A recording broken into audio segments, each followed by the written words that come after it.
Praise the Lord. सबको जय मसीह की। जीवित परमेश्वर प्रभु यीशु मसीह की जय। आज हम पवित्र बाइबल से पवित्र आत्मा से भरने के समर्थी वचन देखेंगे, जिसे आप हर दिन अपने मुंह से अंगीकार करके या बोलकर और सुनकर पवित्र आत्मा की समर्थ से भर सकते हैं। उत्पत्ति 1 का 1 और 2 में लिखा है, आदि में परमेश्वर ने आकाश और पृथ्वी की सृष्टि की।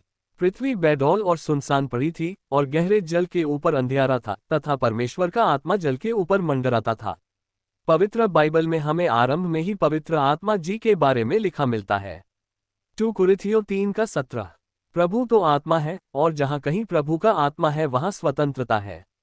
लूका 11 का 13। जब तुम बुरे होकर अपने बच्चों को अच्छी वस्तुएं देना जानते हो तो तुम्हारा स्वर्गीय पिता अपने मांगने वालों को पवित्र आत्मा क्यों न देगा। रोमियो 15 का 13। परमेश्वर जो आशा का दाता है तुम्हें विश्वास करने में सब प्रकार के आनंद और शांति से परिपूर्ण करे कि पवित्र आत्मा की सामर्थ्य से तुम्हारी आशा बढ़ती जाए।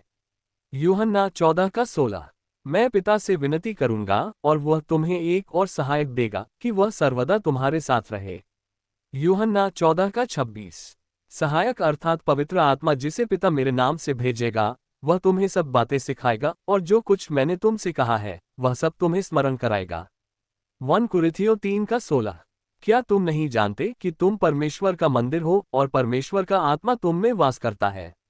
रोमियो 5 का 5। आशा से लज्जा नहीं होती क्योंकि पवित्र आत्मा जो हमें दिया गया है उसके द्वारा परमेश्वर का प्रेम हमारे मन में डाला गया है। यहेजकेल 36 का 27। मैं अपना आत्मा तुम्हारे भीतर देकर ऐसा करूंगा कि तुम मेरी विधियों पर चलोगे और मेरे नियमों को मानकर उनके अनुसार करोगे।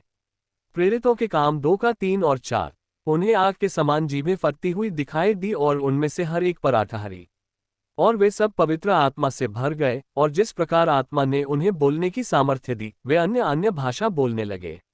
लूका 1 का 45। धन्य है वह जिसने विश्वास किया कि जो बातें प्रभु की ओर से उससे कही गई वे पूरी होंगी, क्योंकि जो वचन परमेश्वर की ओर से होता है वह प्रभावरहित नहीं होता। हमारे पिता परमेश्वर और प्रभु यीशु मसीह की ओर से तुम्हें अनुग्रह और शांति मिलती रहे। आमीन। यहोवा का धन्यवाद करो क्योंकि वह भला है और उसकी करुणा सदा की है। आमीन।